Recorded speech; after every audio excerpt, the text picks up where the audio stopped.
How I found true love.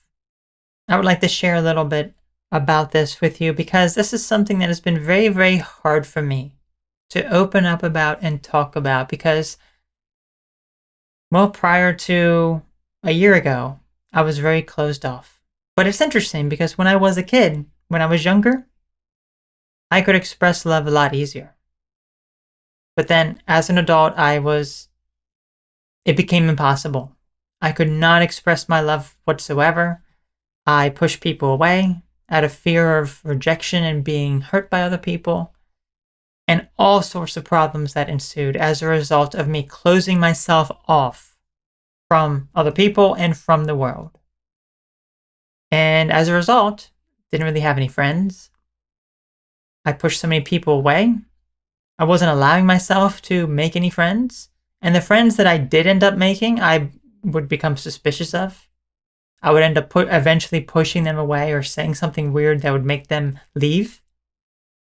And of course, because of all that, I was single for so long as well. Because it's like, if I can't even have a friendship, how can I possibly even have a romantic relationship? It's just not going to happen. Not at all. No, it's just not.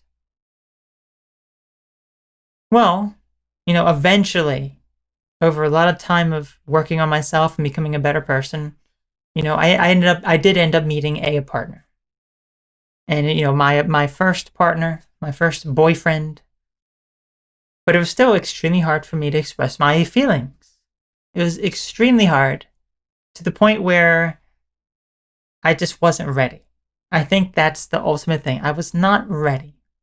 But it was a very rewarding and opening experience for me because I was able to learn from the experience and become a better person as a result. And with that experience, I've been able to figure out, like, I see the things that I have done wrong. I see the type of connections that I have made that perhaps I have ruined, I have destroyed, like in like the past, like friendships that I have ruined or destroyed because I've become suspicious of people. All sorts of things came to my awareness. Because over the past several years, my life has changed tremendously as I have met all sorts of new people. And I did end up feeling this deep, profound love. But I wouldn't necessarily say, I guess the feeling of love was something I'd never experienced in my entire life. Because it didn't feel surface level, it felt much deeper, like a soul connection, if that makes sense. It's very, very hard to describe. But here's the other interesting thing. I still didn't at the time, just over the past several years, feel as though I respected myself as much, or I didn't really love myself as much. 'Cause I'm sure I've all heard the phrase that you have to love yourself first in order for you to love other people. And, well, I thought I did love myself. I really did.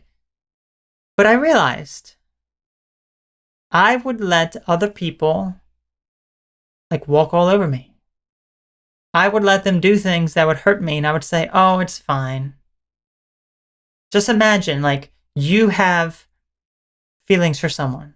You have a romantic interest in someone. You have this connection with another person. And they're doing you wrong. But you look past it because you love them. Like, oh, it's fine. They still love me. If they really loved you, why would they be treating you like that? That's what I allowed. So I would let these men, which honestly I don't even really want to call them men, because a man is going to respect a woman. A man is not going to be disrespectful to his woman. But that's what I ended up finding. It's like, okay, you are supposedly a man, and I would believe, a lot of these people that I would talk with, okay, you're a man, okay. And I would try to get their love and attention, and they would just kind of like dismiss or just kind of like take advantage. And I would allow that because, well, I thought, okay, that's just how it is. I'm still interested in them, whatever. They still care. When that's not the case. It's like, that's not a real man. If I am attracted to men, if I am interested in men, that's not a man. That's like a little sissy boy who hasn't fully matured or grown up yet. You have a lot more maturing to do. So that's what I realized. So I've learned to respect myself and not allow that to happen, because if I am attracted to a man, then that's not a man. That's not who I should be attracted to. And I'm allowing that to happen. And it's just very interesting because looks can be very deceiving. Because you can have a man, two men, let's say you have two men, completely different appearances and looks. Okay? You have one man perhaps who is this big muscular guy. He looks very strong and he's very, very protective. Then you have like this other like shorter, scrawny looking guy and whatever. Well, I mean, added in appearance, the muscular guy is going to be like, okay, that's a man. This other guy's not a man. But that muscular man, maybe he has a lot of insecurities. He, is overly emotional, too attached to his emotions to the point where it's like he's more moody than a woman is. He is also disrespectful to women because it makes everything all about him. And it's like, hold on now. And I was like, that was the type of fog that I had found myself in, because it's like, okay, I'm attracted to all these like muscular men or whatever, but hold on now. Most of them, or a lot of them, are not actually real men now, are they? They look it. It's like, okay, yeah, you look nice and everything, sure, but hold on now. You're not actually really the man you think that you are. This is all of your appearance is just a lie, essentially. It's just a lie. It's not who you truly are. And it's like, well, the scrawny looking man is actually probably more respectful, more kind and caring, and more able to be a man than the actual masculine, manly looking man is. It's very interesting, isn't it? But I have encountered all sorts of people. Okay, so yeah, I have encountered plenty of those macho type bodybuilder men who are extremely insecure, and then others who are, much more confident and genuine confidence and much more respectful. And then I've also encountered the opposite, where there are men who don't really look like men or seem like men or whatever, but some of them tend to be more manly than some of the more bulky men. So it's very interesting. Looks can be very deceiving. They really can. So it's not about looks, right? It's not about looks whatsoever. So here's what I ended up doing at the end of all of this. I bettered myself and didn't allow others to take advantage of me or walk all over me. That is how I began to love myself. I began to spot the patterns that I would allow other men to walk all over me or control me in some way. And I was like, I'm not having that.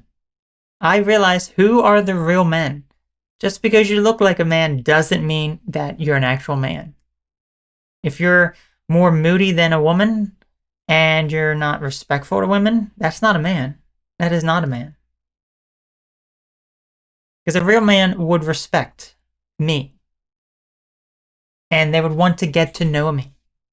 And they would do anything for me. That is what a real man would actually do.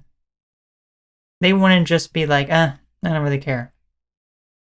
I don't really care. I'm just going to forget you, That's not really a real man. It really isn't. So I bettered myself and don't chase after some sort of man. I don't. and I attract the right man as a result because I am being the best version of myself. If I have endeavors that I'm doing and some man doesn't like that or he gets jealous of it, that's not a man. That's not a man that I want.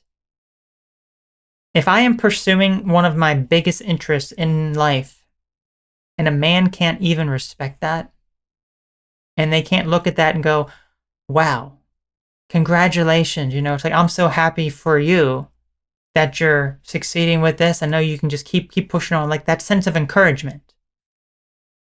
Even if it's just, a very, very minor encouragement, like, you can do it, something like that. That is more of a man than someone who gets upset or jealous that I am pursuing something that is bettering myself. Because that man who gets jealous is someone who is very insecure. So I am very calm and collected, and I am peaceful with the way that I approach these things now. And I am just bettering myself because I know that the people that that are meant to be in my life, friendships and relationships, are going to be people that are going to align with my values and encourage me to be my best, that I can be myself around. But other people who are going to get upset and jealous and not really just like, I don't know why she's doing that. I don't like that. Those are not people that I need in my life. And if I'm looking for a romantic partner, well, those aren't real men now, are they? No, they're not. No, they're not. So that is the story of how I really found true love. Really true love to be myself, to express myself so that I attract the right partner for me. My ideal partner is a reflection of myself. So that is how you truly love yourself. That's how I truly loved myself over these past few years. Because I have drawn in the right people for me and continue to meet all sorts of new people in my life, So let me know what your thoughts are on this. Perhaps this has been very helpful for you to figure out some things within your own life. And I'm really curious to know what your thoughts are. So thank you so very much for watching. Take care. Bye-bye.